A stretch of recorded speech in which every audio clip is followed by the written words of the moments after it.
I know what a Jubilee is, announced Henry. It's an engine called Bahamas. I met him at Crewe. Isn't it some sort of party? Asked Percy. Thomas and I took some scouts to one once. That was a jamboree, put in Thomas with a chuckle. Oh, was it? Said Percy. Sorry. Gordon smiled. Actually, it's a train, he said knowingly. Flying Scotsman told me. The Silver Jubilee used to run from London in the old days. But we're not in London, objected Henry. And if it's a train, why do we need it? James continued. We don't, interrupted a well-known voice. Our Jubilee is a golden one, because in 1995 it is 50 years since stories about us began to be in books. I thought it'd be a good idea to celebrate. It is a party, squeaked Percy excitedly. Sir Topham Hatt laughed. Short of Percy, he agreed. I haven't worked out the details yet, but you will all know about it in plenty of time. The engines were excited. Will there be a special train? Gordon asked Sir Topham Hatt. Can I pull it, please, sir? Sorry, Gordon, said Sir Topham Hatt.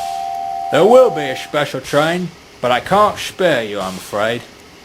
Anyway, haven't you forgotten how you had coal and water problems on the other railway?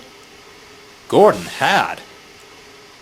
You remember Pip and Emma, though, don't you, Gordon? Sir Topham Hatt went on. I've asked them to be my special train for the guests from London. Gordon puffed away.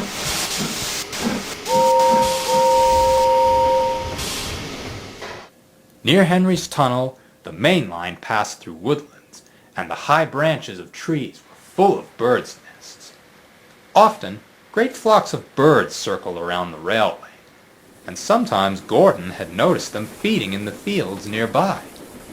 Today, the birds were much closer to the railway than usual. Boop, boop, whistled Gordon as he approached the farm crossing. Startled, the birds rose together in a thick black cloud. They swooped across the line in front of the train. Gordon felt his brakes come on. Why are we stopping? Gordon asked his driver. Perhaps someone's pulled the emergency brake, said his driver. Don't worry, the guard will come and tell us in a minute. But the guard had no idea what was wrong. There must be a leak in the brake pipe, said the fireman.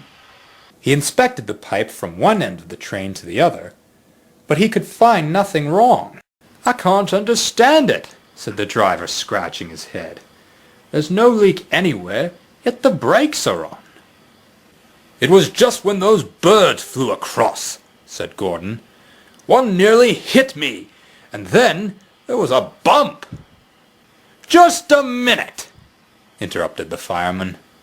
He looked quickly at Gordon's brake pipe. There you are, he said triumphantly. The fireman laughed. That bird knocked the seal out of your brake pipe, he explained. Look. Well, I'm blessed, said the driver. I've never heard of a Birdstrike on a steam engine before. A crow did it on the Great Western in 1915, chuckled the fireman. I read about it only last week. Gordon was soon on his way again.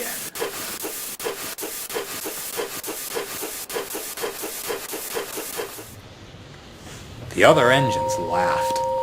Poor old Gordon, they chuckled to each other. Fancy being stopped by a bird. That's nothing to crow about, is it?